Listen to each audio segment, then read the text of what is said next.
তো ইন্ট্রো ছাড়া এই মুহূর্তে সব থেকে বড় খবর আপনাদের দেবো, আগামীকাল ওএমআর রহস্যের সমাধান হতে চলেছে। তার কারণ 2017 টেটের যে টিনা মুখার্জির মামলা সেটা আগামীকাল লিস্টেড রয়েছে এবং সেক্ষেত্রে 14ই আগস্ট এই মামলা রেখেছিলেন এবং সেক্ষেত্রে জাস্টিস অমৃতা ম্যাডাম একাধিক বিষয় জানতে চেয়েছিলেন। তিনি সদ্য গ্রুপ বি ম্যাটার সামলাচ্ছেন, তো সেক্ষেত্রে তার কাছে একটা বড় চ্যালেঞ্জ ছিল যে এই মামলাগুলোকে কি করে ট্যাকেল করবে।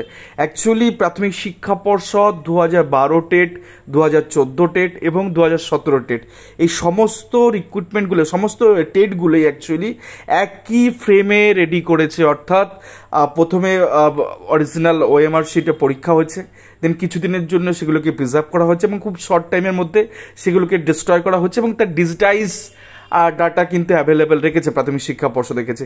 তো সেই জায়গা থেকে আগামীকাল টিনা মুখার্জির মামলা একাধিক রহস্যের উদ্ঘাটন করে দেবে।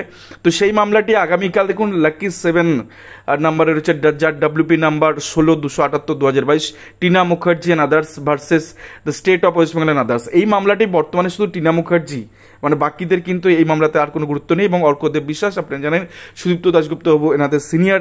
তো আগামীকাল এই 2017 টেট পাস 17 টেটের ওএমআর শিটের কেস কিন্তু লিস্টেড হয়ে রয়েছে এবং সেক্ষেত্রে 14 টেট যেহেতু একই ফ্রেমে হচ্ছে, তো 17 টেটের যা নিষ্পত্তি হবে 14 টেটে সে একই দিকে যাবে। তো 14 টেটের মামলা 23 তারিখ বা সামথিং এরকম কিছু এই মাসে রয়েছে, তো তার আগেই কিন্তু সমাধান হয়ে যেতে পারে গোটা এই ওএমআর প্রসঙ্গ সংক্রান্ত বিষয়ে।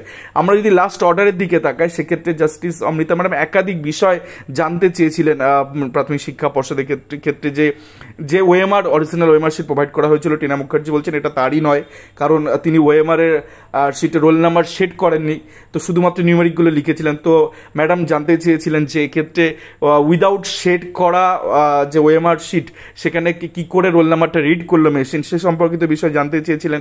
এছাড়া যে অ্যান্সার শিটের ক্ষেত্রে যে ডিজিটাল যে ডাটা রয়েছে, সেই ডিজিটালি ওএমআর শিটটাও চেয়েছিলেন অরিজিনালের সাথে, অরিজিনাল যে স্ক্যান ওএমআর যেটা তিনি পেয়েছেন টিনা মুখার্জি 2017 টেটের ক্ষেত্রে, তার সাথে এটা ম্যাচ করানোর জন্য, এবং তাছাড়াও কি করে রেজিস্টার মেনটেন হয়।